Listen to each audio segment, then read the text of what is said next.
Ya, halo, kembali lagi di tutorial akuntansi dan perpajakan.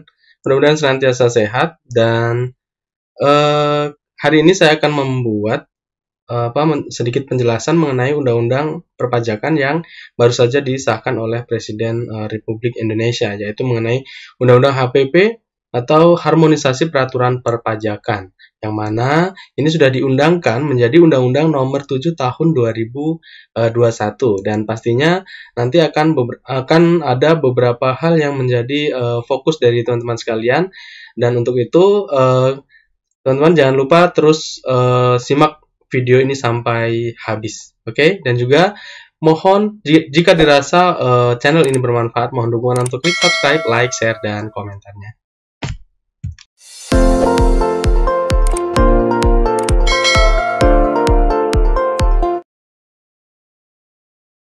Ya, teman-teman, kita langsung saja membahas masalah undang-undang yang tadi saya sampaikan, yaitu undang-undang HPP atau harmonisasi peraturan perpajakan. Jadi informasi ini saya sunting dari pajak.go.id. Nah, selanjutnya Jakarta pada tanggal 4 November 2021, Presiden Republik Indonesia mengesahkan rencana Undang-Undang Harmonisasi Peraturan Perpajakan atau RUU HPP menjadi undang-undang atau UU pada tanggal 29 Oktober 2021. Undang-undang yang terdiri dari 9 bab itu memiliki 6 ruang lingkup peraturan, yaitu yang pertama adalah ketentuan umum dan tata cara perpajakan, selanjutnya pajak penghasilan atau PPH, selanjutnya adalah pajak pertambahan nilai atau PPN, dan yang keempat program pengungkapan sukarela atau PPS. Yang kelima adalah pajak karbon, yang keenam adalah bea atau cukai, seperti itu ya. Jadi undang-undang ini disahkan oleh Presiden Indonesia pada tanggal 29 Oktober 2021, seperti itu. Dan ada 6 komponen atau 6 ruang lingkup pengaturan yang tadi saya sampaikan. Teman-teman juga bisa baca juga di sini. Oke, selain itu, Undang-Undang HPP juga mengatur dua hal utama, yaitu asas dan tujuan. Undang-undang ini diselenggarakan berdasarkan atas asas keadilan, kesederhanaan, efisiensi, kepastian hukum, kemanfaatan, dan kepentingan nasional. Pastinya pemerintah saat menggodok ataupun membahas undang-undang ini pastinya ada semacam pertimbangan-pertimbangan yang pastinya untuk kepentingan masyarakat, seperti itu. Nah, sedangkan tujuan dibentuknya undang-undang ini adalah untuk meningkatkan pertumbuhan perekonomian yang berkelanjutan dan mendukung percepatan pemulihan ekonomi, mengoptimalkan penerimaan negara guna membiayai pembangunan nasional secara mandiri menuju masyarakat Indonesia yang adil, makmur, dan sejahtera, mewujudkan sistem perpajakan yang lebih berkeadilan dan berkepastian hukum, melaksanakan reformasi administrasi, kebijakan perpajakan yang konsolidatif, dan perluasan basis pajak, serta meningkatkan kepatuhan sukarela wajib pajak. Jadi, seperti yang kita tahu, intinya pajak itu adalah untuk pembangunan negara. Jadi, kita selaku warga negara Indonesia yang baik, maka sudah sepatutnya untuk kita taat akan perpajakan, seperti itu ya. Dan kita juga berharap untuk pemerintah tidak istilahnya menyalahgunakan apa yang sudah menjadi kepercayaan rakyatnya, seperti itu. Dengan kita membayar pajak, pastinya kita berharap untuk pembangunan, untuk kebaikan Indonesia, pastinya seperti itu. Nah, selanjutnya ruang lingkup ketentuan umum dan tata cara perpajakan. Jadi ruang lingkupnya adalah pemberlakuan nomor induk kependudukan (NIK) menjadi nomor pokok wajib pajak atau NPWP bagi wajib pajak orang pribadi WPOP dengan tetap memperhatikan syarat subjektif dan objektif. Jadi nanti per tahun 2020 ini NPWP atau KTP sudah, atau NIK-nya sudah berlaku sebagai NPWP. Jadi teman-teman sekalian tidak perlu lagi mendapatkan atau mendaftarkan diri untuk mendapatkan kartu NPWP seperti itu. Nah, dengan tetap memperhatikan syarat subjektif dan objektif. Pastinya secara subjektif ini dilihat dari orangnya atau badan itu misalnya perusahaan seperti itu, dan juga objektif. Jadi memperhatikan syarat subjektif dan objektif. Selama syarat tersebut memenuhi, maka NIK dapat digunakan sebagai pengganti NPWP seperti itu. Selanjutnya, penurunan besaran sanksi dan pengenaan sanksi dengan menggunakan suku bunga acuan dan uplift factor. Pada saat pemeriksaan dan WP tidak menyampaikan surat pemberitahuan atau SPT atau membuat pembukuan, jadi nanti diatur juga mengenai tarif ya di situ. Selanjutnya, kesetaraan pengenaan sanksi melalui penurunan sanksi terkait permohonan keberatan atau banding wajib pajak. Selanjutnya, pengaturan asistensi penagihan pajak global. Selanjutnya adalah pengaturan pelaksanaan Mutual Agreement Procedure atau MAP agar dapat berjalan secara simultan dengan proses keberatan atau banding. Kewenangan pemerintah untuk melaksanakan kesepakatan di bidang perpajakan dengan negara mitra secara bilateral maupun multilateral. Penegakan hukum pidana pajak dengan mengedepankan ultimum remedium melalui pemberian kesempatan kepada wajib pajak untuk mengembalikan kerugian pada pendapatan negara bahkan hingga tahap persidangan. Sepertinya untuk yang poin terakhir ini berkaitan sama penyelewengan dana seperti koruptor-koruptor seperti itu ya. Tapi untuk lebih detailnya teman-teman juga bisa membaca banyak sekali literatur atau pastinya penjelasan-penjelasan mengenai apa yang sudah diatur di dalam Undang-Undang HPP ini. Nah, selanjutnya ruang lingkup pajak penghasilan. Ini menjadi konsen kita selaku wajib pajak, khususnya yang orang pribadi. Pemberian natura dan atau kenikmatan kepada pegawai dapat dibiayakan oleh pemberi kerja dan merupakan penghasilan bagi pegawai. Nah, jadi untuk pemberian natura sendiri nanti untuk wajib pajak badan tidak perlu lagi melakukan koreksi fiskal, dan bagi pegawai ini merupakan penghasilan seperti itu ya. Pastinya wajib dilaporkan di SPT tahunan. Batas peredaran bruto tidak kena pajak bagi OP pengusaha atas bagian peredaran bruto sampai dengan 500 juta rupiah. Oke, mungkin ini bisa jadi kabar baik buat para pengusaha yang statusnya masih orang pribadi seperti itu, karena di dalam ruang lingkup pajak penghasilan ini, di dalam Undang-Undang HPP ini, jadi penghasilan atau omset yang sudah dikenakan pajak itu adalah di atas 500 juta rupiah. Kalau yang selama ini kan sampai dengan 4,8, maka dikenakan pajak sebesar 0,5%. Nah, dari Undang-Undang HPP ini sampai dengan 500 juta omset per tahun tidak dikenakan pajak seperti itu ya. Kemudian pemberlakuan tarif PPh badan menjadi 22% mulai tahun pajak 2022. Nah, ini untuk wajib pajak badan yang selama ini tarifnya adalah 25%, dan untuk tahun 2022 turun menjadi 22%. Seperti itu.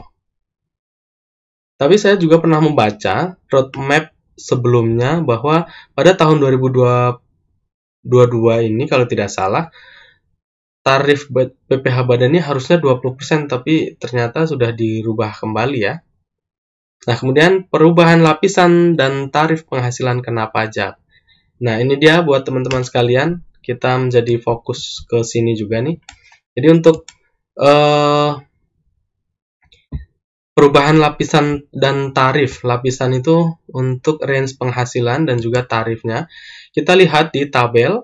Untuk Undang-Undang PPh atau yang undang-undang sebelumnya yang saat ini, rentang penghasilan sampai dengan 50 juta, tarifnya adalah 5%. Nah, setelah adanya Undang-Undang HPP, rentang penghasilannya adalah sampai dengan 60 juta, tarifnya 5%. Jadi ada kenaikan untuk penghasilan yang sudah dikenakan pajak seperti itu. Nah, selanjutnya rentang penghasilan di atas 50 juta sampai 250 juta, tarifnya 15% ini untuk Undang-Undang PPH yang sebelumnya. Nah, untuk Undang-Undang HPP yaitu di atas 60 juta sampai 250 juta, tarifnya 15%. Lagi-lagi ada kenaikan penghasilan yang dikenakan PPH. Artinya, sampai dengan 60 juta, kita masih free, tidak dikenakan pajak seperti itu. Selanjutnya, rentang penghasilan sebelumnya di atas 250 juta sampai dengan 500 juta, tarifnya 25%. Nah, Undang-Undang HPP di atas 250 juta sampai 500 juta, tarifnya 25%. Ini masih sama. Yang membedakan di sini nih, di rentang keempat. Rentang penghasilan di atas 500 juta, tarifnya 30% untuk Undang-Undang PPH yang sebelumnya, maka di Undang-Undang HPP ini, di atas 500 juta sampai dengan 5M, tarifnya 30%, dan di atas 5 miliar, tarifnya adalah 35%. Jadi ini perbedaan yang lumayan signifikan ya di sini. Artinya mungkin di sana ya seperti yang tadi di atas, bahwa pemerintah akan memberikan kebaikan dan juga pasti unsur-unsur untuk memberikan keringanan bagi warga negaranya seperti itu ya. Tapi kembali lagi, ini dilihat dari sudut pandang mana dan juga posisi kita seperti apa, dan itu sih tergantung di diri kita dan juga penghasilan kita pastinya. Nah, selanjutnya, ruang lingkup pajak pertambahan nilai. Sekarang kita masuk ke PPN. Penghapusan barang, kebutuhan pokok, jasa pendidikan, dan jasa kesehatan dari barang dan jasa yang tidak dikenai PPN, dan memindahkannya menjadi barang pengurangan atas pengecualian dan fasilitas PPN agar lebih mencerminkan keadilan dan tepat sasaran. Nah, ternyata di Undang-Undang PPH ini, untuk kebutuhan pokok, jasa pendidikan, dan jasa kesehatan juga dikenakan PPN, yang mana seperti kita tahu sebelumnya juga tidak dikenakan PPN ya, tetapi untuk yang Undang-Undang ini ternyata dikenakan PPN. Nah, teknis dan juga pengenaan PPN-nya nanti seperti apa, mungkin akan ada pembahasan lebih lanjut seperti itu.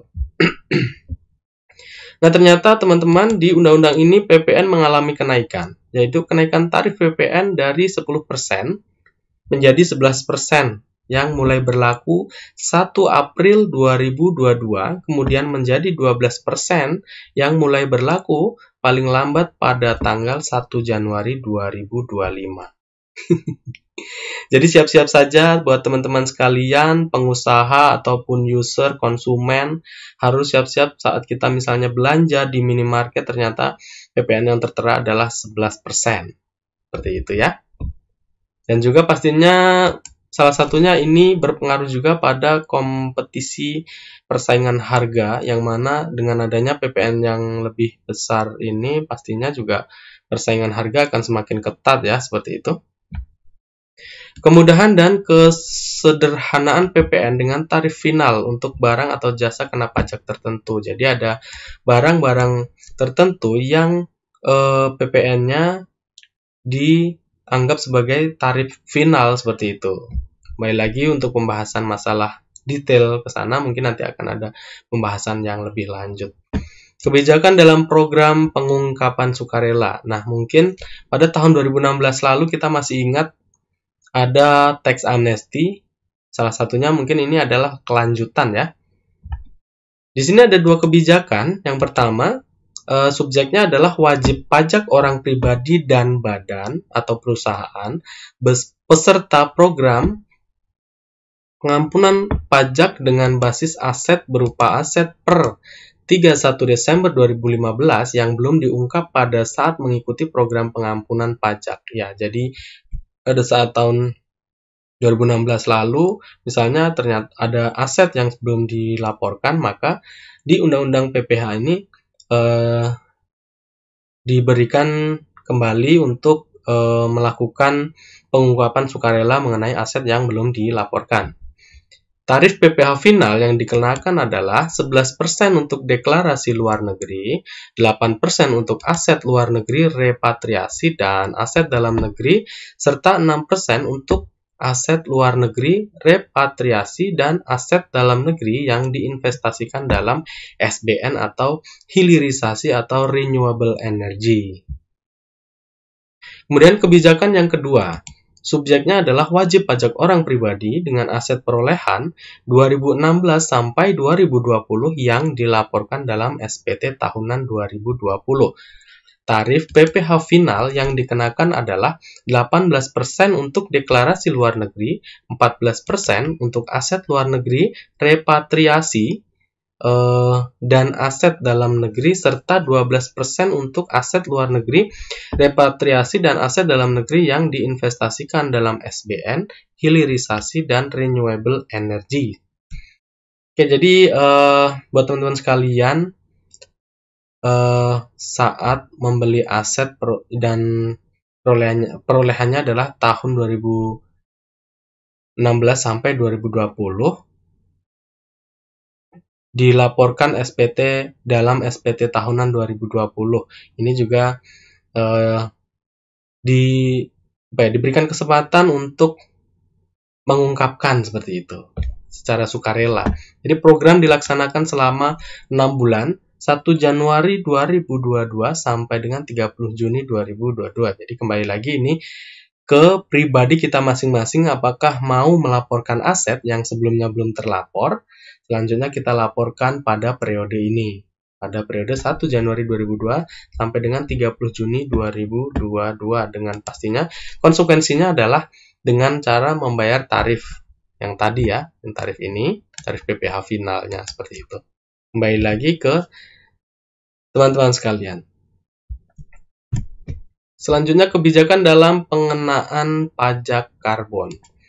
Tarif pajak karbon ditetapkan Rp30 per kilogram karbon dioksida ekuivalen CO2e atau satuan yang setara dengan implementasi 1 April 2022 untuk badan yang bergerak di bidang pembangkit listrik tenaga uap batu bara. Selanjutnya adalah ruang lingkup cukai. Penegasan dan penambahan jenis barang kena cukai hasil tembakau berupa rokok elektronik, mengubah prosedur penambahan dan atau pengurangan jenis barang kena cukai, penegakan hukum pidana cukai dengan mengedepankan pemulihan kerugian pada pendapatan negara.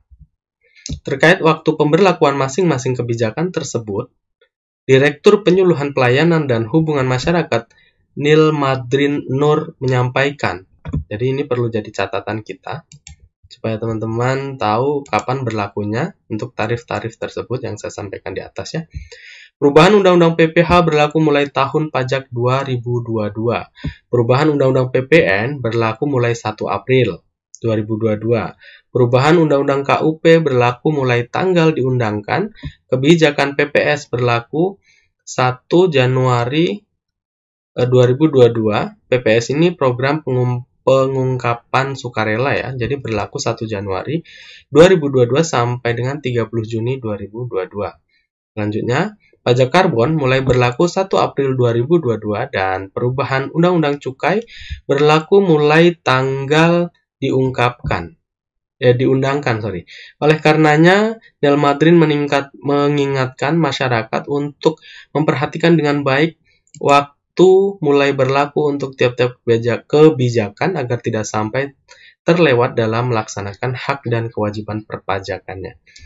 Nah, itu tadi teman-teman sekalian untuk sekilas mengenai Undang-Undang HPP. Mudah-mudahan ini menjadi sedikit pencerahan buat kita semua, dan juga pastinya teman-teman jika ingin lebih detail mengenai undang-undang ini dan lebih paham lagi, teman-teman bisa membaca, pastinya membuka untuk lembaran undang-undang yang ada di pajak.go.id ID. Di sana teman-teman bisa membaca dan lebih lengkap pastinya. Ini hanya sebagai penyampaian sementara saja dari saya pribadi, dan saya mohon maaf bila ada kesalahan penyampaian, dan kesalahan itu murni dari diri saya sendiri. Baik teman-teman sekalian, itu saja. Mudah-mudahan